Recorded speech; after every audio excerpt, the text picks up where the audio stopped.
The Birth Circle podcast features experts in all the nuanced areas of pregnancy, birth, and postpartum with the aim of helping women make the choices that will keep them safe, healthy, and empowered. We respect all birth choices and believe in supporting informed consent and evidence-based practices. Nothing said on this podcast should be taken as medical advice. You should always seek the advice of a competent professional for your care. Welcome to the Birth Circle podcast.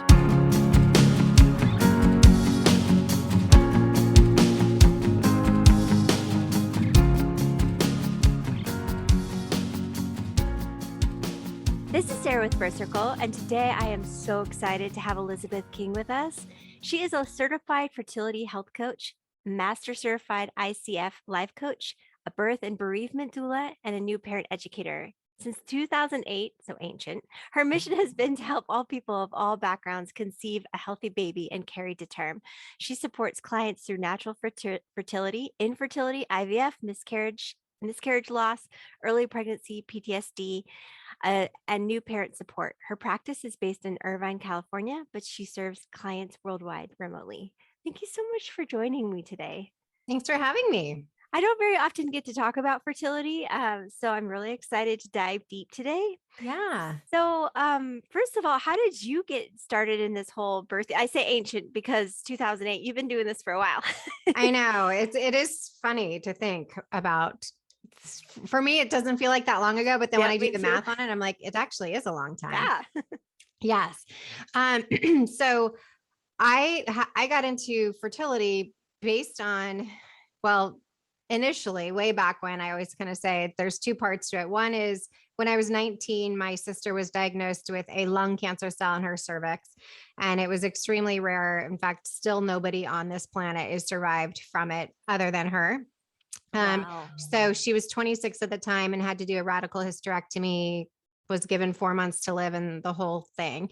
So that was my first initial experience of somebody who had that taken away from them, right? So she did not have an option for having a baby at that point. My first initial thought at 19 was even, I'll have a baby for you. I did not know what that meant, what the details of that were. But once we dug into that, it was basically until you have your own child, and this is 26 years ago now, until you had your own child, you would not be able to surrogate for somebody else at that point. Long story short, that did not happen because of life, other things happening.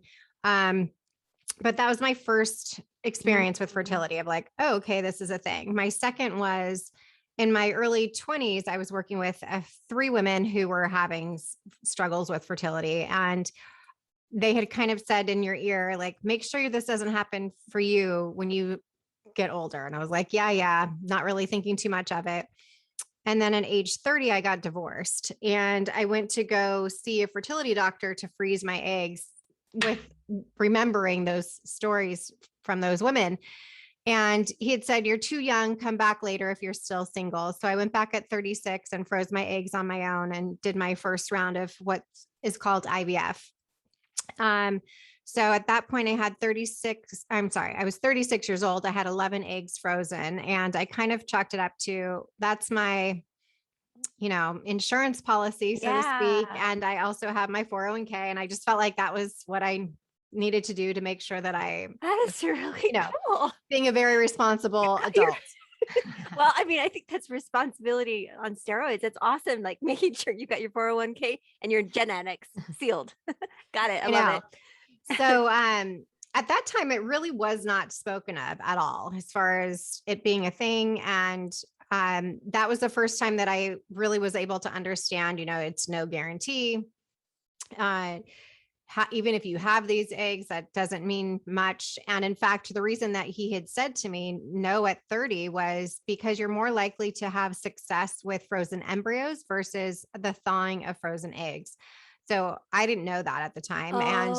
And technology had changed drastically in the thawing process from when I did it at 36. I'm sorry, when I went in at 30 from when I actually did it at 36. Oh, okay. I just learned something big. There's a difference between freezing eggs and freezing embryos. Yes. And embryos are more, okay. Learning so much. Keep going. Yeah. So now when I speak to clients that are in the same situation, they're building their career, they're still single. The pandemic has really, affected things in a lot of ways, and meeting people for women in their 30s that are business owners or entrepreneurs. and or just climbing the corporate ladder for that matter. My take on it is, let's say you did get 11 eggs retrieved. My opinion only would be to take your half of that. So let's just say five of them, freeze those and fertilize the other 6. So that way, later down the line, if you are still single, because I have many, many solo moms, so they're choosing to go about this path on their own, they have their 36-year-old eggs instead of their 42, 47, 48-year-old eggs when they're trying to do IVF for the first time. Mm-hmm. So that was kind of the start of everything. And then once I met my husband, I was just turning 40 and I had been diagnosed with fibroids, went back to that fertility doctor and said, can you just check this? My OB said that there's not a problem, but I feel like there is. Something's just off. And he said, even though they're small, which is why they told me it wasn't a problem, where the location is a problem. So I would not have been able to implant an embryo based on where the locations of these fibroids were. So I had that surgery by a gynecological oncologist. And the reason that I point that out to people as well is you don't want, and no offense to OBs, but you really want to go to a specialist that has the prime equipment to do a surgery if you're touching your ovaries, I if you're love it. touching your uterus, any of those things. Because if you get any sort of scar tissue happening in there, you're going to have more issues trying to conceive. So yep. Amen. I mean, you think about the most delicate and the most powerful system in our body. Why would you trust that to a generalist? You want to definitely go to a specialist. Yeah. And I mean, I get it. OBs do these types of surgeries every day. So I'm not putting them down in any way. No way. But I mean, yeah, a hysterectomy or something to stop life and death. Yes. OB. But if you're trying to like balance that delicate fertility, that's not what they're trained in. So correct. Yes. So through that process, my first baby and losses is really when I started to focus 100%, I will say, on fertility and realizing the void of the support that is lacking in that whole arena. Granted, there's many, many fertility coaches. Most people don't really even know what that means, but having been in that chair of going to the doctor every other day to see what's happening with your ovaries and the follicles and getting your blood work done and where's your progesterone and estrogen and all these things, it's a roller coaster. And then going into the PTSD of having a pregnancy post loss and trying to find the joy in that pregnancy when you are terrified of, going every time you go to the doctor, that unfortunately it may be something you don't want to see. So that's how it started. Wow. Okay. So what are some of I've just learned so much already, but what are some of the most irritating fertility myths that you hear that you just want to squash right out the gate? One is just relax, right? Like, once you relax, you'll get pregnant. And when you're in that situation, you want to punch someone in the face and be like, whatever. And that's part of what I teach with my coaching is that means something different for everybody. And I remember thinking for myself when people would say that in other ways, surrender to this or relax to that or whatever, like, tell me how to do that. Like, I'm a very black and white person. Give me the tools on how to do that and I will do that. Well, I'm not even a black and white person and the fertility journey still messed with my head. So yeah, it does. And it's hard not to. So when you're taking test after test, usually it's like you're peeing on the sticks for the ovulation and then you're peeing on the sticks to see if you're pregnant. So it's like this cycle of whatever it may be. And unfortunately, when you get that negative test, you just like your heart sinks, your stomach, you feel like you got kicked in the stomach. And we really want to try to eliminate that downtime essentially. So yes, it's disappointing. Yes, it's like so difficult to get yourself back up again and stay positive for the next round or the next month, whatever it is that you're doing, but really knowing the tools and how you operate. And that may be different. Well, it is different for everybody, but even for yourself, I was talking to a client this morning. What was working for her for the last 3 months isn't working for her now because she's a different person. She's evolved. So now it's going to see, okay, what are the new tools that are going to help you to get through your triggering points or when you start to feel like you're on a spiral.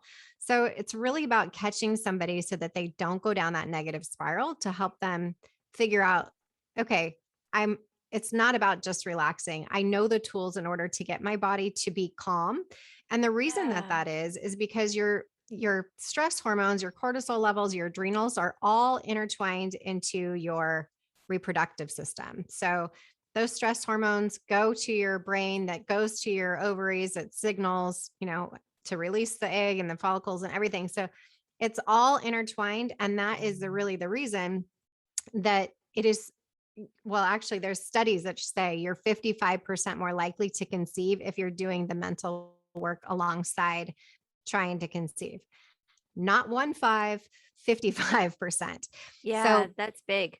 it is big. And that's why for my particular type of coaching, we really focus on all the things. And the majority of that, though, is the mental state. So is it something going on at work? Oftentimes it's not even related to your fertility, but getting those negative tests or going through the fertility process causes more stress on whatever Yeah. else you already have going on. When you think, I mean, if you're in a stressful situation, your body knows that that's not the time to try and start a pregnancy. So there Right. is a tie to stress and not being able to conceive. So relax is actually true, but you just want to punch that person in the face. So don't Yeah. say that. But Yeah. okay. And then also just to clarify, you're a fertility coach and not a fertility doctor. So Correct. you're focusing on the mindset because you're saying if somebody has is working on the stress and that PTSD. And I love how you said it can change every 3 months. It can change every 3 days. Every cycle is different, Yeah. right? And so you're 100%. working with the mindset and okay, so this brings me up to my next question. Um okay, so you're working with the mindset, but you don't actually do the IVF procedure. No. So Yeah. we kind of hold their hand as they walk out of the doctor's office, so to Got speak. it. All right. So then what are some of the things that you can control versus some of the things you can't control on the coaching and the mom side? Yes, and that's a big thing when you're going through fertility. There's so much that's out of your control that we really do focus. Our kind of motto is control the controllables. And that gives people a lot of peace and calm when they're going through it. So some of those things are having a plan. What does the plan look like for you? Is it a calendar plan? Is it, we're going to try 6 months naturally, and then if that doesn't work, we're going to go to IUI or whatever it may be? Or is it, I'm going to do 2 rounds of IUI, and if that doesn't work, we're going to go to plan B, which is XYZ. So having a plan in whatever way that you feel good about is so critical because you're able to put some control in a place where you feel like you don't have any. So, okay, once I hit this date or I hit this, round or whatever it may be, you could pivot to the next thing. And keep in mind, you're allowed to change that at any point. So let's say you put something on the calendar. This happens all the time to my clients. I'm going to wait till October 1st and then I'm going to go see the doctor. Sometimes you get to September 1st and you're like, I can't take it anymore. I need to get in now. Like, I just don't want to wait anymore. Or you know what? Mhm. It's not that bad. I feel like I can handle this a little bit longer. So having that plan in place is so critical. Also, having the space for you to really honor the fact that the supplements and the lifestyle do make a difference in what you're doing to try to conceive. So we know that now. People years ago, like my mom would say, I got pregnant so easy. I didn't have to do anything. I didn't take anything and whatever. And I'm saying we know better so we can do better, right? So Yeah, can I just soapbox on that for a minute? yes. Like, our moms and our grandmas just say, I got pregnant, when I washed my underwear with your grandpa, that kind of thing. Yeah. Actually, they wouldn't admit it, not that generation. But but their nutrition was different, their level of toxins were different. And so you hear these crazy stories of like people getting pregnant during, wars and famines, and you think, how could they do it? And I have lovely food and I can't get pregnant, but it's like so many other environmental things that they didn't have to deal with, right? 100%. And we don't even realize them because it's so integrated in our day to day. And most of us do work as we're going along, with our first initial pregnancies and secondary infertility for that matter. And so we have different situations than that generation. Most women then didn't really work. It was a very traditional situation for most Yeah. people. What's secondary infertility? You mentioned that. I've heard that said before. Yeah. Secondary infertility is when you're able to get pregnant naturally on the first try. And then when you go for your second, you struggle with that. And Oh, so, got it. yeah, that's what's considered secondary infertility. So that is definitely a thing. I always say to people, just because you have one baby doesn't discount you wanting for another. You are allowed to have that yearning for a family more than one, because they feel this guilt of like, well, I should just be grateful because I have one. Of course you're grateful you have your one, Yeah. but that doesn't mean you don't want or have the Oh, I right love to want that. more than one. So, and things shift. You can have scar tissue again from delivery that could be preventing you from conceiving. You Mhm. can have, an underlying trauma from the birth that can be preventing you from that. You can be exhausted from having your first baby. Your adrenals can be shot from that. So there's a lot of different reasons that can be causing secondary infertility, but you can certainly work through most of those. Got it. So, what is the gamut? What's the spectrum of help you can? Fertility can be, you know,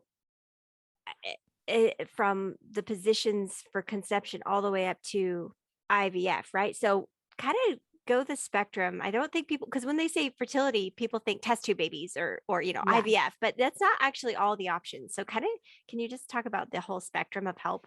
Yeah. So we are in a time right now, which is really unbelievable, that it blows my mind literally every day that we have the technology that we have, that people are able to have babies in this way. Like, it's so cool when you It's mention so IVF. cool. But yeah, but starting, my ideal client would be somebody who's not yet tried, and they know they're going to try in 6 months. So we get them on their lifestyle track of knowing what it is in their environment that maybe, being a hormonal disruptor. We really tailor their supplements, because you don't want to be taking supplements that are going to be causing you other issues.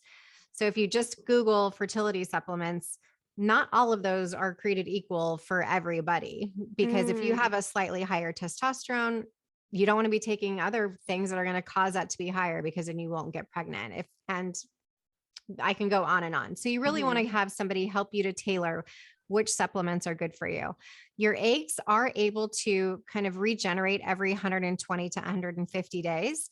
So it's really important that you are taking things that can help for that at any age. I say, like, of course, we're born with our eggs as women. So as my doctor always said, your 30-year-old eggs are your 30-year-old eggs, your 40-year-old eggs are your 40-year-old eggs.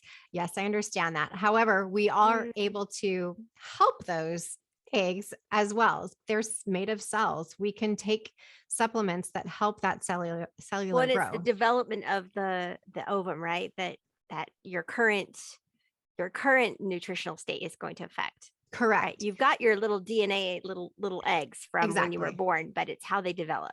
Exactly. Okay. So we want to make sure that you have that kind of runway, so to speak, to affect that change. So again, the 120 to 150 days prior to you trying to conceive. So some people, you may hear, like I did 3 rounds of IVF back to back.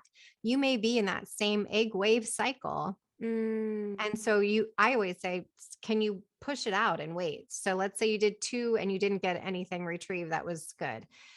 Push it out for, 3 to 4 to 5 months if you can. Do all that you can to improve that, and then do another retrieval. I've never heard that. That's a really good piece of advice. Yeah, and then see how it goes. I mean, granted, that's the thing with egg retrievals and stuff. You don't really ever know what's the game changer, but they do know that we have the ability to affect change. So take those certain supplements, CoQ10, vitamin C, vitamin D3, things that we know that can affect the cellular growth of the egg, while doing all the things that you feel good about. So working out regularly, but not too heavy. So when you're trying to conceive, another big myth is I need to get in shape and lose 15 pounds or whatever. You actually don't want to shift the body composition too much, because your hormones and your metabolism are based on where it's at right now. So if you do a big shift of that, let's say 15 to 25 pounds, your body has to recalibrate. In that, your whole system recalibrates, meaning Yep. your Well, and you don't want reproductive your system as body well. to think that you're in famine or that you're, running from a saber-toothed tiger, and now would not be a good time to conceive. So yeah, Right, you want to be gentle with your systems, right? right, right. But And still if let you're it know doing it's healthy, we're walking every day, whatever, right? absolutely, I always say, like, if you're working out and you like really feel like the soreness and whatever, which I love that feeling, but when you're trying to conceive, that means your energy like is literally going to repair those muscles every day to say like, okay, something's Mm, torn there. I need to go repair it. That's taking a lot of energy away from your visceral system, which we need it to all be there. Right. So we want to really focus on light, gentle exercises that are also good for your mind. So think, Pilates, yoga, walking, easier things in that regard. Now, some people, they do CrossFit already for a living and they can be lifting crazy amounts of weights and their body doesn't feel that recovery moment. So that's a different story. That's fine. But I would continue with a light sort of working out. So we will look at all of those things. And then again, as I mentioned before, what's happening in your life? Is your sister-in-law getting pregnant 3 times a year and you're triggered all the time by this happening? Are there people at work? Are you stressed at work? What's happening with your relationship? Do you want to have a baby more than your partner does? Like, are there other things that we need to uncover that may be causing you some stress that you're too much in it, that you're not able to see the forest from the trees? And so mhm. we work through some things around that. And again, give you some tools to say, okay, I'm getting triggered by this, so I need to go do that. You know And what? you get I'm into a s- habit. I'm seeing the value of the coaching more than I ever saw before. I actually, until this, I didn't really see a difference between a fertility coach and a fertility doctor, but now I'm seeing Hmm. like a fertility coach is going to be your friend the whole process, right? And talk you through all these options, because a fertility doctor is going to tell you, option 1, 2, 3, 4, 5, Yeah. ABCD, but not really with a lot of emotion, and not they don't have time to sit with you as you talk through these things. And the fertility journey is maddening sometimes, Yeah. especially infertility is it never not maddening, right? I And to know. have a coach there to talk, like, just listening to you talk, I feel all these, like, my ovaries are just loving every moment of this. But to have a coach by your side to go, like, walk you through what does these options mean, like, for you, and how to achieve, what's most important to you. I love it. Yeah. Thanks for noticing that. So, I mean, I remember my own fertility doctor, of course, because I spent so much time with him. But Um, in fact, I ended up seeing 4 throughout my whole process, but one in particular, and they're not trained to, talk to you on a Right. level of being your friend, so to speak, right? They want to give you the facts. They want to tell you what the odds are. And then they kind of send you on your way. They're not trained in like, are you okay with this? How are you feeling about this? Does that trigger you? And even with the losses, unfortunately, and I train some Mhm. clinics right now because the nurses and doctors, they don't know really how to handle when you're having a miscarriage and you are in shock and they're like, it's not your fault. Like that's really all they can tell you. And then you're either, again, like, get me out of here or stop looking for the heartbeat. I know there's not one. Let's just get on with this and go. But they don't know how to do that. Right. So Mhm. it's so nice knowing that, okay, all I need to do is finish my appointment with him or her, and then I can call my coach and we can talk through the options that they Oh just my talked gosh, about. it's amazing. Um, Mind and blown. another part of that is, I think what I've seen the most with my clients is just having them feel more empowered going into their appointments. They're more educated about what to ask. They know what feels good to them, what doesn't feel good to them. If somebody says we're going to do the same protocol again, they're like, no, I want to change this up. I think I was overstimulated last time or whatever it may be. So they just Mm. feel more in control again of their situation, and they tend to partner more with their doctor when Yeah, they're that makes working with a sense. coach. Yeah, that makes a lot of sense, because then they can take what the doctor says and process it between appointments and come back as part of the team, and not Yeah. just an emotional, because, oh man, the emotions are the Yeah. So, okay, so you've got the supplements and just the gentle things you can do to increase fertility. And then, like, what's the next step of intervention? So I think it depends. Everybody's at their own pace as far as intervention goes. So, you talk to somebody who's 25 and they're basically told you wait a year of trying and then go to see a doctor. If you're over 35, it's 6 months. If you're 28 years old and you've been trying for 10 months, that's still pretty defeating, right? So Mm-hmm. I think working with a coach in order to just eliminate different things so you can know, okay, am I truly ovulating? It's crazy how many people I talk to that don't really know how to track their ovulation. Are they having cervical mucus? Are these just the basic things of where to begin? And really teaching people those basic things first in order to say, okay, what's the next step of intervention and what are you comfortable with? And again, I will say this because it happens all the time. What you think you're comfortable with may change, and that's okay. So I have a lot of people Mm. that are like, we decided we're never going to do IVF. We just don't want to don't go down that road and whatever. But then once they're faced with, they've done everything else that they can do. Maybe they've done the IUIs, they've done timed intercourse, they've done the Clomid or letrozole cycles, and it's still not happening. And then they say, okay, we do actually want to go to do IVFs. So there's IVF, there's egg donation, sperm donation, there's embryo adoption as well, which is a really great option if you still feel that you really want to be carrying a baby. There's surrogacy. So if there's something going on that you're not able to carry, which I think is, again, such an amazing world we live in, that's an option for Mm-hmm. people to do.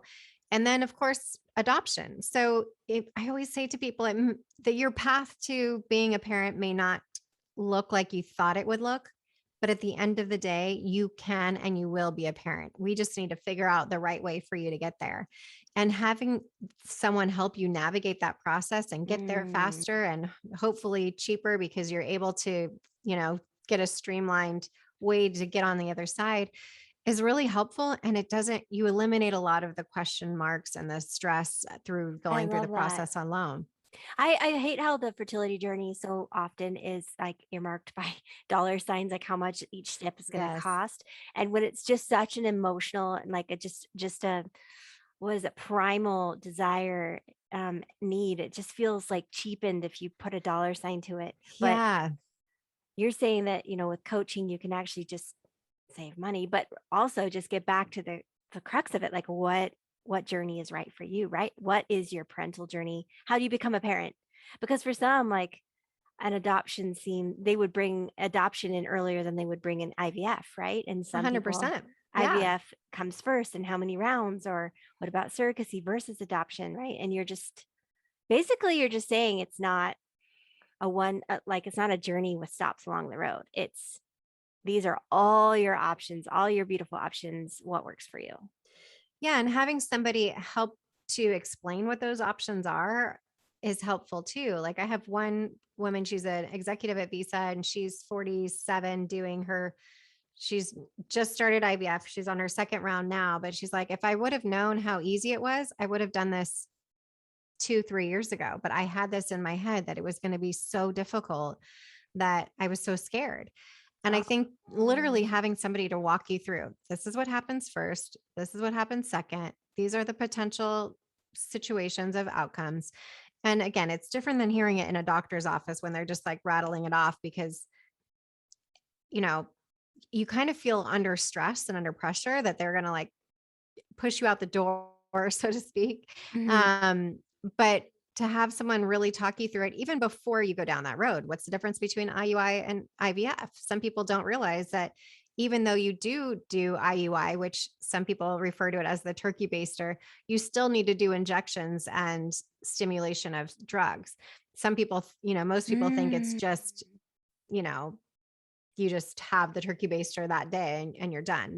That isn't how it goes. So having someone to walk you through the different processes. And if you are open to, again, egg donation, embryo adoption, talking to an attorney, those sorts of things, and being able to say, here's some people that you can connect with, see if they resonate with you, if that's a good fit for you, to get more information. There's amazing programs that, to your point of being very transparent about the costs for surrogacy, Mhm. this is how much that goes to the surrogate. This is how much that goes to the attorney. This is how much that goes to the egg donor if it's different than the surrogate.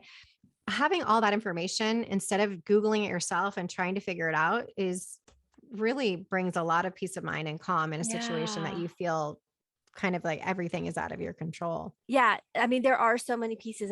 There are so many pieces to this, and having to do it alone. I build houses, and I can't imagine having emotion wrapped around building a house as deeply as having a baby, because there's the plumbing and the tile and all these things that need to be coordinated, and it's just overwhelming. I've done it many times, so I know the steps. But to just start that and just say, "Hey, your whole happiness depends on you being able to build this house, and good luck, you have no Yeah. training." That's overwhelming, and then that's basically what the fertility journey is for a lot of people. Yeah. Like I said, down to ovulation, we were not taught that in school, I didn't so learn until very, very much into my motherhood career what my cycle was, and I was like, "Did you know you have these hormones that up and down?" Now I know why I'm hungry 2 days before my period. It's just amazing. yeah. So, how do you help someone overcome the trauma of failure or loss? Because you don't start this fertility journey unless you've experienced loss, really.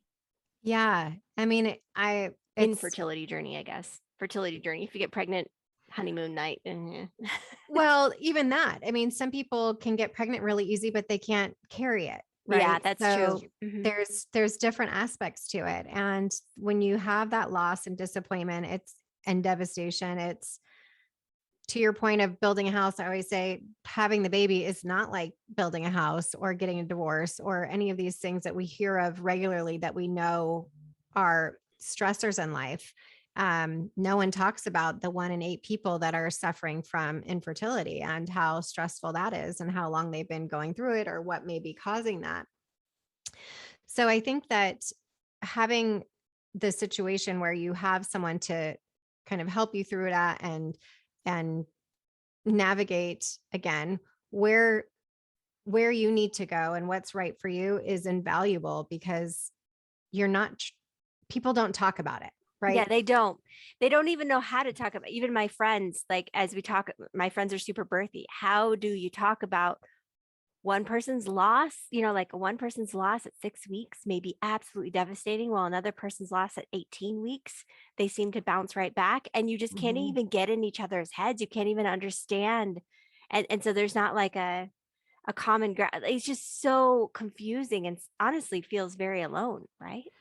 That's the number one word I would say that people say all the time. And when you're dealing with somebody who's had the loss, whether that's an embryo loss or, like you said, a either early miscarriage loss or late term loss, Mhm.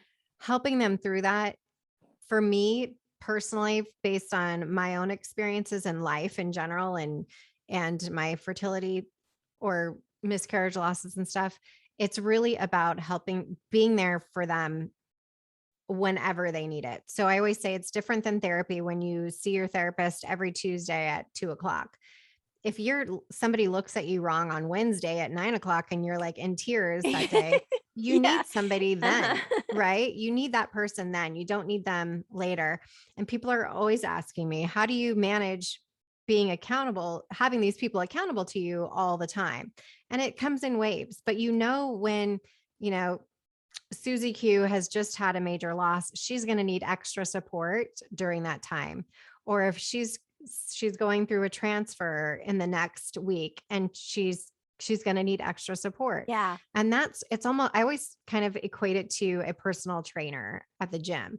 You have a relationship with them, right? So you know what their life is. It's not like a therapist who some therapists let you into their life, but most of them they're a little bit more It's more medical. boundaries. Yeah. Mhm. Yeah. Whereas a trainer, you could probably know how many kids they have or where they live or whatever. And Mhm. it's same with a coach, at least in my coaching business, I should say, not for everybody, but for me, because I know how critical it is when you are going through those disappointments and losses, you need somebody to reach out to at that moment. Yes, we also have our weekly calls, but it's really about the critical times that you have the support that you need during those really significant milestones of your life, whether that's a transfer, whether that's a pregnancy loss or whatever it may be. Wow. So, just being there for them, and what advice would you give them? Okay, so if you can't afford a coach or there's not a coach in your area, how can you help your friends fill that role? Like, what can you tell your friends to say to you or do to you or be for you that will help in that recovery? First of all, I would say just normalizing the conversation in day-to-day life to start with, right? So having the conversations before somebody has the loss or before they know that they're going through fertility issues, so that when they do when it does happen, or hopefully they won't have that happen, but if they know their sister, something happened to their friend or their sister or their cousin, you can know that, okay, this is a safe place. Even though my friends all have their own kids and they're fine and whatever, she gets it. She's opened that conversation or that door for me before. She's a safe place for me to go to talk to, because people think, oh, she has her 3 kids. She's not open to what I have to say about my experience every month or what just happened to me with my pregnancy. And that could not be further from the truth. People want to help other people. People want to be there to support other women, especially. So opening that conversation, I think what's critical sometimes is it can be a very tiptoeing situation depending on that person, right? Sometimes you can say something wrong and they get really offended and you really didn't mean to offend them at all. For instance, well, at least you got pregnant. Somebody who just had a loss generally doesn't want to hear that, because they can't even think at that moment about that. All they're thinking of is they're grieving a death. And to your point, people grieve from it differently every day, right? So someone can go on very easily and some it's very, very significant. So you do, I unfortunately have to watch yourself a little bit around those people, but feel it out. Let them talk. Give them the space to say, how do you feel about this? What's happening? How can I support you? Is there somebody that I can put you in touch with? I know my friend Elizabeth, she had a loss. She'll be happy to talk to you. Would you be interested in talking to her about that? Yeah, I love that. Or I struggled with this, but I know, Sarah really did. Maybe she's good for you to connect to. I also offer scholarships for my coaching, as well as I coach other coaches to help others. So ask a coach that you may resonate with if they would be open to helping you at a lower rate or for free, because most people are doing this from a heart-centered place anyway, and they sincerely want to help you.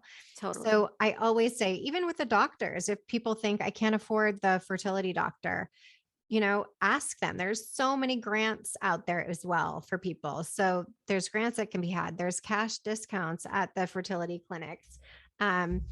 Really just open up about those things. But I would say, again, with helping people that are in your realm, just having that conversation and not taking for granted that people are struggling, because again, 1 in 8 couples are struggling, and 50% of that is for male fertility as well. So that's a whole nother conversation. That was my next question. But before we go into that question, and just to reiterate that every loss is different. Like everybody, even within the same woman, one loss could be super traumatic and another loss just somehow feels okay with the universe, and the next loss is super hard, and it's just like, not even is every loss the same.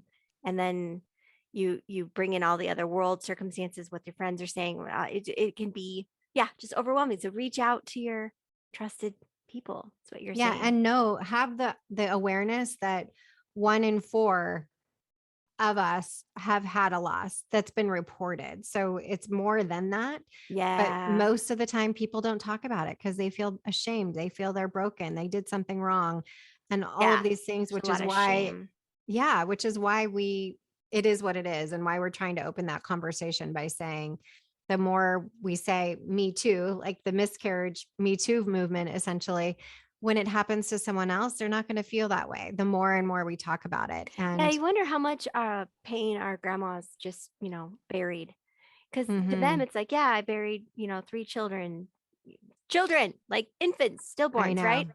And they just go on with their day, like, hey, grandma, yeah, I have, there was one missing. It's almost like you don't find out about it until you're doing genealogy later, or you're trying to figure out stuff, and you're like, wait, there's a baby here, and I we didn't know. even there's missing, right? And Yeah. and just normalizing that conversation. And I guess normalizing doesn't mean that we necessarily, like, it doesn't drag us down or make us more miserable or depressed as a No. culture. It doesn't. I think it actually does the opposite, right? We just 100%. It brings us together and makes you feel that you're part of a bigger community and movement. I mean, it's just like with people with cancer or heart attacks or whatever. Like, I pray for them when somebody says, "Oh, my aunt has cancer," or something like that. It's not something that we're ashamed of. yeah. It's something that is just a normal, unfortunate day-to-day conversation, but we don't talk about, I had a miscarriage last week and I'm expected to be at work on Monday. Like, no, that's a death that you don't usually get an answer as to what happened. It's hard to And get you don't closure allow your sometimes. time. Yeah, it is. Okay, so you touched on this a minute ago.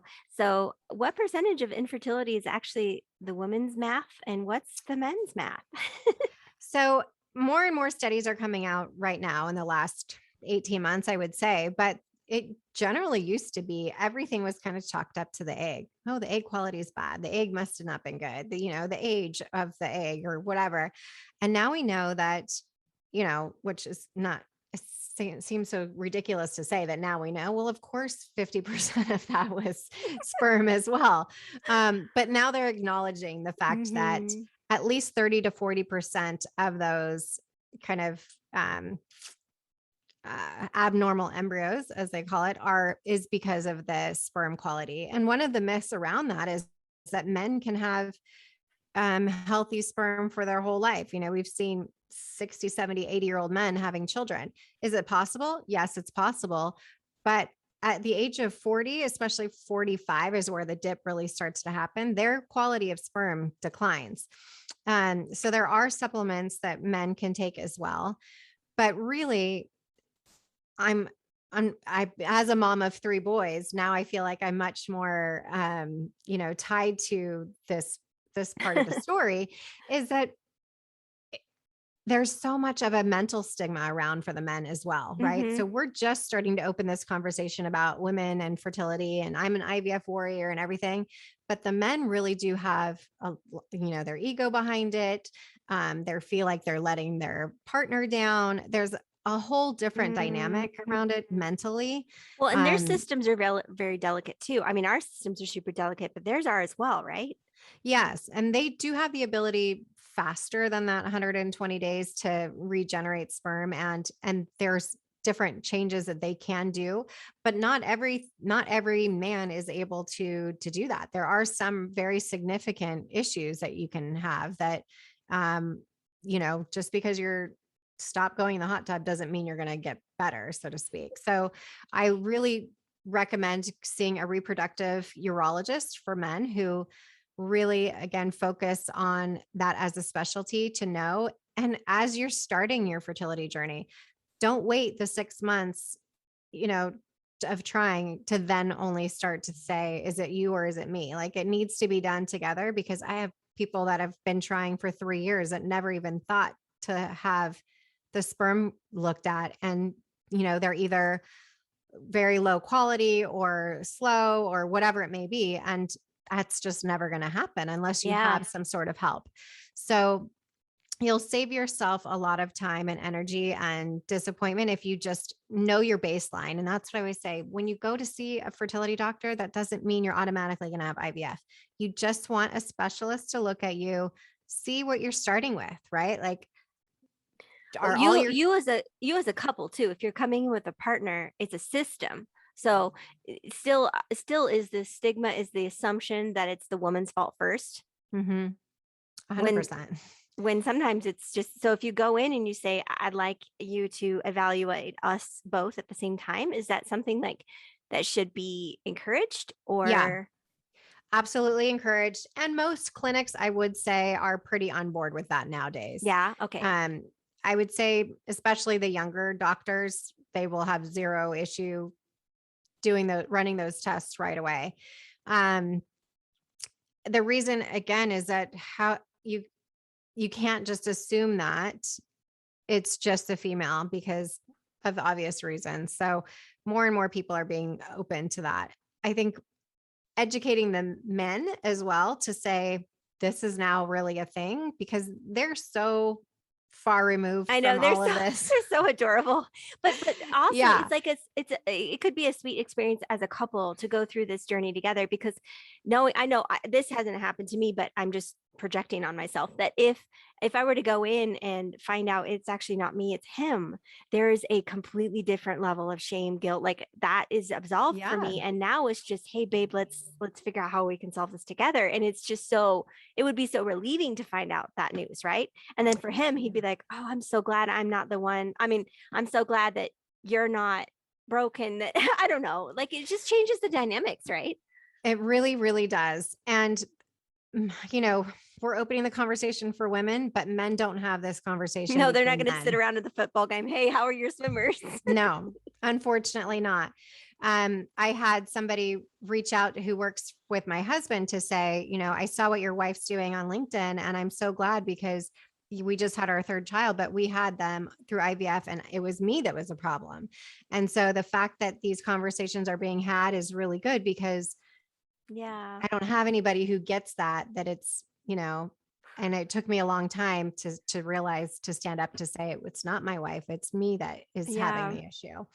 I'll just say really funny. I know my husband doesn't listen to my podcast. I'll just say the other day he came up to me. He says, hey, babe, do you know why the testicles are outside the man's body? Like why that is? And I'm like, yeah, because, temperature and sperm. He goes, oh, yeah, how did you know that? I was like, because, but he's like in his 40s and he's just finding that out. He's like, would you know why one is lower than the other? And I was like, wow, yep, no, I don't know that. Why is that, honey? And he was so excited to like tell me what I don't know where he learned this, but here he is in his 40s learning about his own anatomy and why things are the way they are. And I thought that is so cool. Not that I need my little tiny voice to understand the nuance of all that, but as a procreating man, that's really cool for him.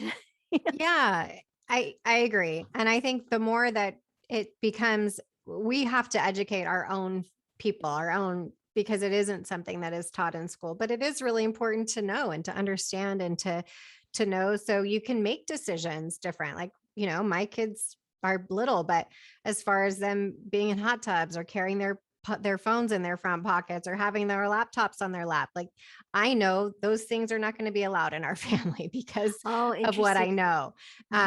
And that's up to us to be able to pass that on to them, to say, again, as men, you need to come to the table with knowing your own part of the spectrum and how to have that conversation essentially. Yeah. And also another conversation for another day is how infertility, the whole fertility conversation is not just about making babies. It's about not making babies when you don't want to make babies. It's still the same conversation. Who's, how to just basically choose your family, how to build your family with your partner. Right. Yeah. Again, kind of the basics of most people think that they can get pregnant every day of the week, or anytime that they have intercourse. And unfortunately, or fortunately, that's not the case. Fortunately. But having that really detailed education for people is really helpful because it just would be a lot easier for a lot of people if they understood more of how the process works. Thank you so much. The time has flown by. I just really appreciate this conversation. I learned so much. How do people get in touch with you? How do they find out more about your coaching services and then how to get you or one of your other coaches to help them? Yes, thanks for asking. So on elizabethking.com, there's a lot of resources that you can find as far as free downloads that can help with information of, from male fertility to supplements to what to ask at your first doctor's appointment. So all of those things are there, as well as we can meet on a free 10-minute call. As far as if you want to help someone else on their own fertility journey and you want to be a fertility coach, there's the Fertility Coach Academy, and you can then turn your story. You don't have to have gone through fertility. Maybe you're looking to make some extra money and you feel like it was really easy for you and you want to help spread the word on that, you can join us there. I also have a podcast at Pretty Little Tribe, and then on Instagram at ElizabethKing_coaching. Awesome. Thank you so much. Thank you so much for your time and all your expertise. And you are definitely in the right spot where you should be. Oh, thank you. Thanks for having me. Thank you.